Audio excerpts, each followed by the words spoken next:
Today we are talking about diamond clarity ratings, and this presentation is brought to you by www.qualityvintageengagement.rings.com. Now, as we're talking about the value of a diamond, keep in mind that the value is not based just strictly on the diamond clarity ratings. Diamond value is based on 4 different features: the cut of the diamond, the clarity, the color, and also the carat weight. But this presentation is focusing just specifically on the diamond clarity ratings to help you understand the clarity of the stone. Diamond clarity ratings refers specifically to the flaws that are on a diamond, both internally and on the outside of the diamond. And basically, a diamond clarity rating is just a judgment of the diamond's purity. If a diamond has less flaws, then it's more pure, and that means it's a higher quality gem, which also means that it's going to be more expensive. So if you're looking for a higher quality gem, then you're going to want to get one that doesn't have as many flaws in it. But if you're looking to save some money, then you might consider getting a diamond that does have a few small flaws in it. When a diamond is rated for clarity, the appraiser views the stone under 10 times magnification. That's kind of the general rule of thumb. It's a standard across the board that 10 times magnification is the level that they look at it. And as they're looking at the stone, they're looking for different spots of color, either black or white or any color on the rainbow, and maybe tiny cracks in the stone, cloudy spots, or any other type of blemishes. Anything that detracts from the natural purity of the diamond would be considered a blemish. And they actually do call those inclusions, is what the term is that they use to refer to those flaws. Now, there are several levels that the diamond can be rated at. The diamond clarity ratings start at flawless, and a flawless diamond has no inclusions or flaws that can be viewed under 10 times magnification. And then to go down the chart, the next is internally flawless, which means that there are no flaws on the inside of the diamond, but there may be a small flaw on the external part of the diamond, on the outside of it. Usually, if there is a flaw on the external part of the diamond, it's going to be kind of around like the girdle area of the diamond. The next step in this rating chart is very, very slightly included, and there are actually 2 sections within this rating scale. There's VVS 1 and VVS 2. VVS 1 is a higher quality than VVS 2 is. And these diamonds have very small inclusions, but they're very difficult to see, even under the high magnification.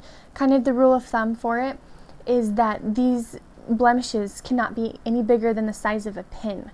So that just kind of gives you an idea of how small they are. And then the next level is very slightly included. And again, there's 2 levels within this rating. There's VS1 and VS2. The very slightly included diamonds do have minor inclusions, but the flaws cannot be seen by the naked eye. And so the flaws are only viewable under the microscope, under that magnification. And then moving along the chart, we've got slightly included, and again, this is split out into 2 categories, slightly included 1 and slightly included 2. And these diamonds have small to medium flaws that may be noticeable to the naked eye. So at this point, this is where we're going to start being able to see the blemishes and notice that there are some flaws on the stone, and you can see those without the magnification. And then the last level is called the included level, and there's actually 3 levels within the included rating. There's I1, I2, and I3.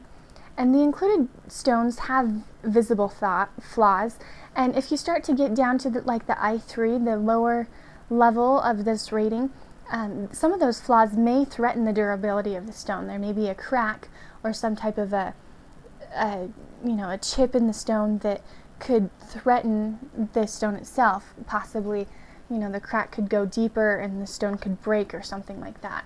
So do keep in mind that if you are going with a stone that is in the included category, it is a possibility that the stone is not as strong as some of the other clarity ratings.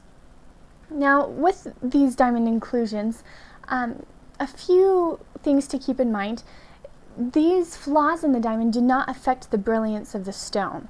the stone will still have, you know, a beautiful shine and a beautiful glitz to it, but the flaws can be seen if you're looking for them, if it's a big flaw, but they don't affect the brilliance. The flaws do affect the price though. If you're wanting to save on some money, then you might consider getting a diamond that does have a few flaws, because then you can, you know, get a bigger stone for a cheaper price. Or on the other hand, if you want a very, very high quality stone, you can get one that is flawless, you know, or just internally flawless, and you're going to pay more money for it, but you're going to know that that stone is very high quality.